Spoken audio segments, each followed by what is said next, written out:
শুরু কর। সমান্তরাল সরলরেখা অঙ্কন। তা সমান্তরাল সরলরেখা তিনটি পদ্ধতিতে অঙ্কন করা যায়। প্রথম পদ্ধতির নাম হলো একান্তর কোণ পদ্ধতি। একান্তর কোণ পদ্ধতিতে অঙ্কন করতে গেলে সবার প্রথমে একটা সরলরেখা টেনে নিতে হবে। যে কোনো একটা সরলরেখা টানলাম, নাম দিয়ে দিলাম এ বি। আচ্ছা, এই সরলরেখার উপরে যে কোনো একটা বিন্দু কল্পনা করতে হবে। তো আমি এইখানে একটা বিন্দু কল্পনা করলাম। এইখানে এই বিন্দু কল্পনা করে এখানে একটা 60 ডিগ্রি কোণ আঁকাবো। 60 ডিগ্রি কোণ আমি এই পাশে বাঁকাতে পারি, ওই পাশে বাঁকাতে পারি। আমি যখন এই পাশে আঁকালাম, এরপরে এইখানে একটা 60 ডিগ্রি কোণ আঁকালাম। কোণ আঁকিয়ে এই যে কোণের একটা দাগ হলো, এই দাগের উপরেও আর একটা বিন্দু কল্পনা করব। আচ্ছা, বিন্দু কল্পনা করে এইখানে আর একটা 60 ডিগ্রি আঁকাবো। যে কোনো মাপের হলেই হবে, ঠিক আছে? যে কোনো মাপের হলেই হবে, যে কোনো মাপের হলেই হবে। এই যে একদমই ইজি দিয়ে এবার এই পাশে যোগ করে দেবো। মনে রাখতে হবে যে একান্তর কোণ সবসময় বিপরীত দিকে হয়।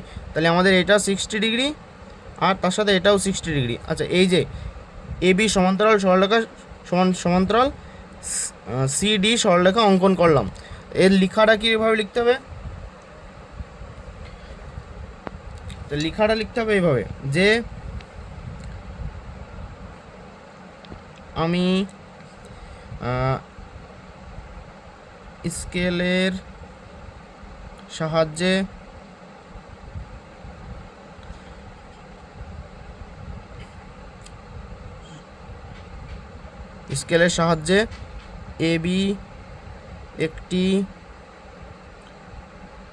সরল আজকে ভুলে যাচ্ছিলাম সরলরেখা আঁকলাম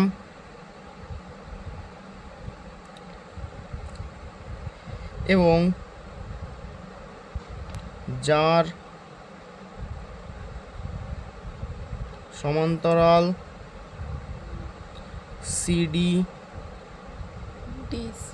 সিডি অঙ্কন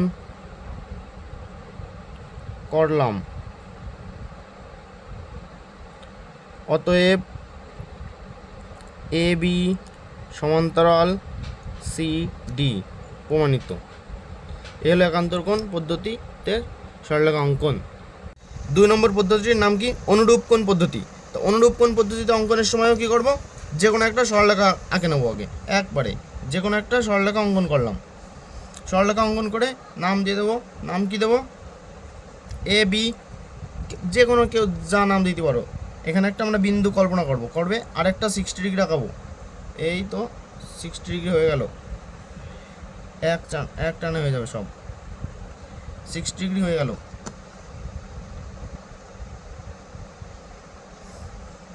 এই 60 ডিগ্রি।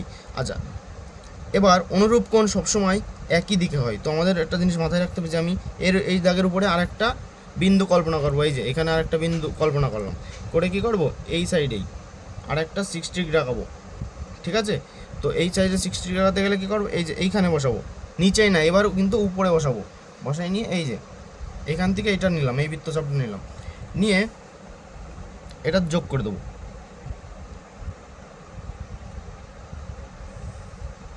তাহলে এখানে এটা হবে 60 ডিগ্রি আর এটা হবে 60 ডিগ্রি। নাম দেবো এক্স ওয়াই।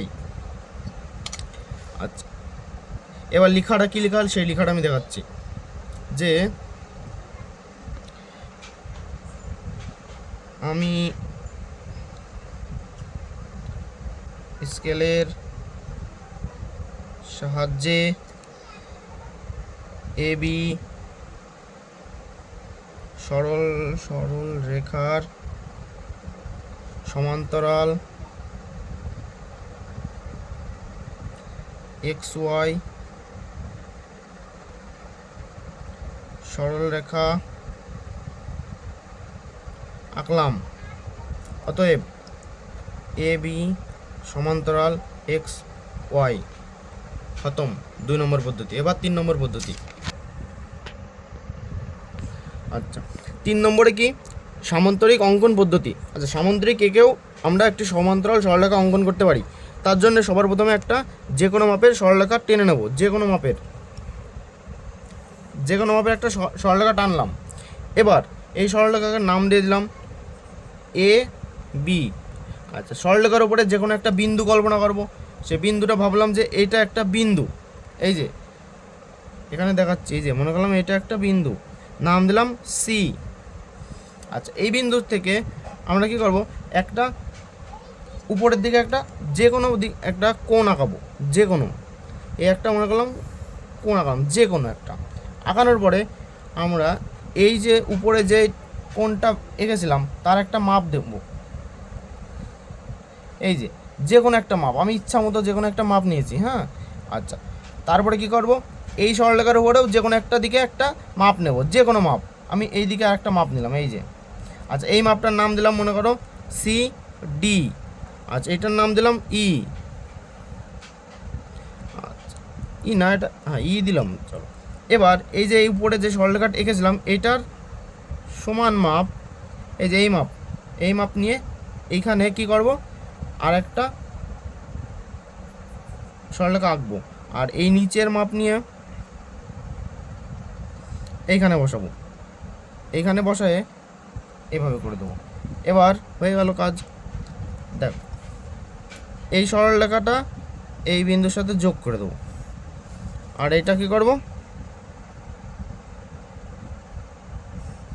এই যে হয়ে গেল। তাহলে নাম দেবো কি, এফ। একটা কর্ণ টেনে দিই, তাহলে একটু দেখতে সুন্দর লাগবে, তার জন্য একটা কর্ণ নিই।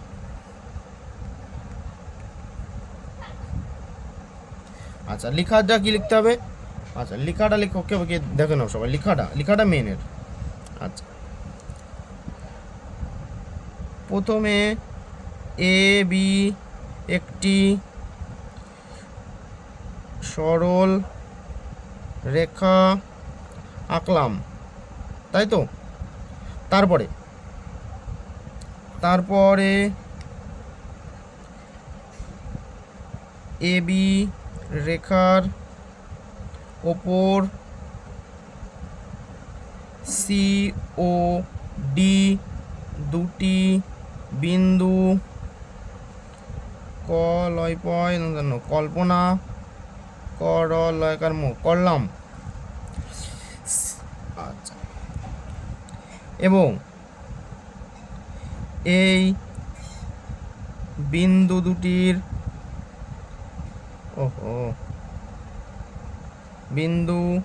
দুটির সাহায্যে একটি সামান্তরিক